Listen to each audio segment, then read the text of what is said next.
Look at this beautiful woman that we are delighted to have with us on 10/11 morning, Stefanie Powers. Welcome to Nebraska. Thank you. Of course, you've seen her on Heart to Heart, and fortunately now Heart to Heart has joined CBS, and so we're airing you in the evenings. Yes, you have been for about a year. And reruns. So we get to see you all the time. Good. All the time. Good. She's got a very interesting history. I'm going to have a little quiz here for you, Stefanie. Can you tell me what this is? We'll let you see it in just a minute. Can you tell me what that is? It's either a, no, it's a Maasai. Good. Yeah, I thought it was a Samburu, but it's a Maasai because of his hats. Yes. Look at where he's holding you. He's getting rather you notice that. We'll Yes, show let's you see. this. This is really curious. Yeah, these are Maasai. She knows about the Maasai tribe in Kenya. Now, the That's reason in the I'm Maasai showing Mara, you isn't it? that's a Maasai Mara, and somebody said, how did you get a Maasai chief to smile? And then someone said, look where he has his hand. Yes, And it's being quite familiar. And the Maasai women who wanted me to buy their jewelry, and I didn't have enough money. You know, they only wanted the shillings, and I didn't have enough. And so they put this Takashilingi, necklace yes. around me, and I was saying, they were talking in Swahili, and I was talking in Nebraskan. a and- language not little done. Yes, there was a breakdown in communication, and so when they put that necklace on me, and I said, no, I couldn't afford it, I didn't want it anyway, the women went like, I mean, they were hurting me, they were actually hurting me. And Yes, they can be aggressive. then I realized that the spears that they were carrying were real, Uh-huh. and that this wasn't fun and games anymore. Well, this sometimes happens. How much do you Little know and awkwardness, care yeah. about Kenya? I know your involvement with William Holden in the Game Reserve. Well, I'm extremely involved. I have a little house there, and we have I'm one of the directors of the Mount Kenya Game Ranch, which Bill started, and now it's carried on by his partner, Don Hunt and Iris Breidenben, and I'm one of the directors. And the Game Ranch itself is a breeding station for 26 species of nucleus breeding herds, plus we do capture operations for captive breeding programs, as well as translocation projects. When certain species are in danger in certain areas, we move them to other areas.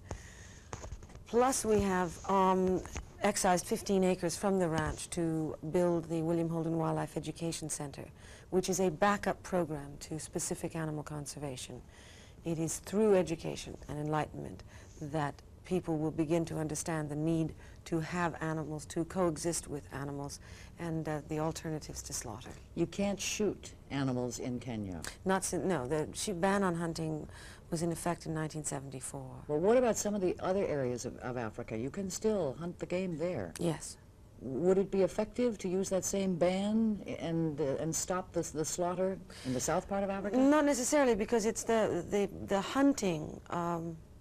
Hunting was never anything which, yes, well, uncontrolled hunting, yes. But when it was required that you have to have a permit and safaris were done, it was enormously expensive to go out. So it was reduced to a very few amount of people. I'm not talking about the early days when people used to shoot them from trains and trucks and everything. But in the last 25, 30 years, poaching was the greatest problem. The hunter, the only menace that the hunter was that he went after the big tusker or the big horned animal, and so therefore when he shot a great champion stud animal, he also destroyed that gene pool reserve, so that genetic inherited trait, so the tusks have gotten smaller and smaller and smaller. But that was really the only, and in some ways, the hunters would provide a certain service, because when the hunters were in an area, the poachers were down. The poaching went down. Then when the hunters disappeared, poaching went rampant, and then for some considerable years, poaching was the great menace. That has changed somewhat. Now the problem is the question of habitat. Who is to have supremacy over the habitat? In East Africa alone, there is a population explosion of about 4.5% per year. With the constant need for food, more arable land, obviously, fences go up. The natural habitat the ancestral patterns of animals has not changed, because that's built into their sense memory. Now what they're being inhibited by are fences, which they either jump over or tear down, where the local farmer then has his cattle escape, or his fields trampled, and then he wants them shot off because they're a menace to his preservation and his life support system.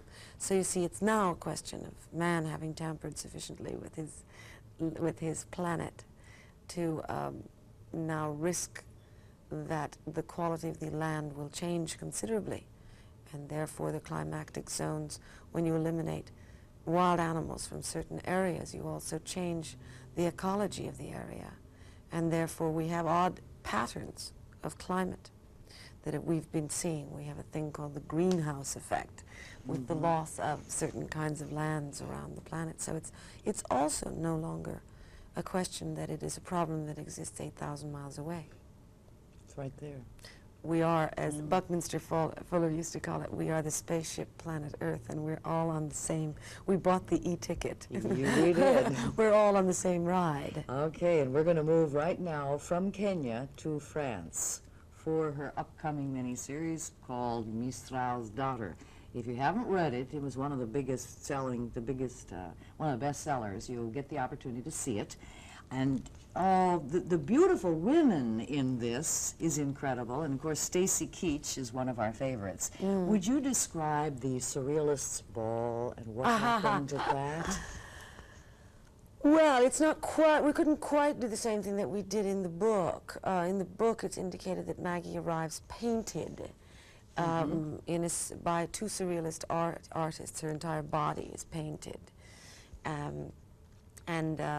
She comes in on a platter of fruit. She is supposed to be a piece of surrealist fruit.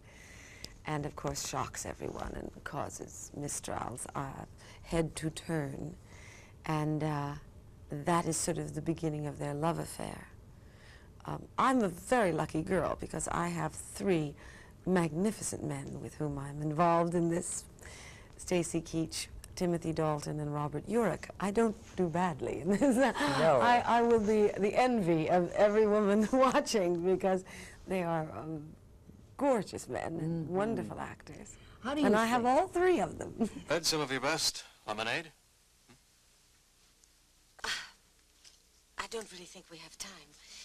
You see, on the list, there are quite a lot of things. The dog and the English butler, if we are going to try to win, we've got... Don't bother with this. When I came in, I arranged to rent the waiter's jacket.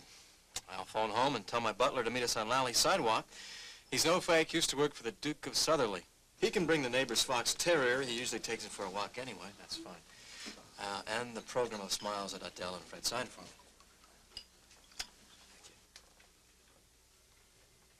Now that that's settled, tell me everything about yourself. First of all, I don't drink champagne. Really? Would you like something else? Do you know what you've done? You've ruined the scavenger hunt, which I believe was supposed to be fun. You brought me here, you order champagne, you don't ask if I like it. And on top of everything, I don't even know your name. You're absolutely right. I apologize. Mrs. Lunell, my name is Jason Darcy. I was born in Hartford, Connecticut, of a respectable family. I've never been to jail. I don't cheat at poker. I love animals. My mother speaks very highly of me. And I usually have better manners than I've so far led you to believe. And what do you do when you're not playing poker? I'm a publisher. I have 2 magazines, and I've just started a 3rd, a fashion magazine. Oh? Couldn't you be just a little more impressed? To your success. Oh, yes. This is hypothetical, of course, but how would you really feel if that were really your daughter being involved with your former lover? Oh, well, I can't imagine. I know it's you know, hard to... I'm an actor. I don't think about the content. I think about, you know, I don't moralize about the content. Well, I think I, as a female, I'd be angry, hurt. I suppose all those things. Oh, yeah. It's a very interesting concept. You get the chance to see it and see Stefanie Powers and Stacy Keach and the gang. Pleasure meeting you, Miss Powers. You did a nice Stephanie, job. please. Beautiful job. Thank you. Please stay tuned. There's more to come as 10/11 Morning continues.